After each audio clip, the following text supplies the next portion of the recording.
আয় উঠে আয়, জল খাবার খাবি আয় আয়। আজকে তো উঠেছে দেরি করে না, দেরি করে উঠলে পারে তো ওকে আমি ছাতু দি গুলে। এখানে বসো বসো বসো।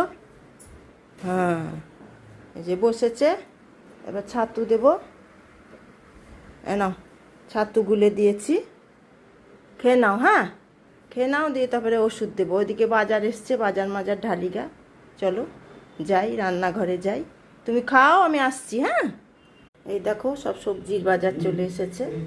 এই দেখো এখানে আছে কচু, পেঁয়াজ, বরবটি, লেবু, ওল, আলু আর পাকা আম। আম তো যতদিন পাওয়া যাবে। আমার শাশুড়ি আর আমার ছেলে আম ভীষণ পছন্দ করে, ওদের জন্য আম নেবে। কাঁচা লঙ্কা, আর এখানটায় আছে পটল, শসা, বিট, গাজর। আর মিস্ত্রিতে কাজ করছে, ভীষণ আওয়াজ। এর মধ্যেই আমাকে কোনো রকম করে কন্টেন্ট করতে হচ্ছে। ঠিক আছে চলো দেখি, রান্না বান্না করি, রান্না বান্না সেরে আবার রান্না করে তখন দেখাবো কি রান্না করলাম। আসছি।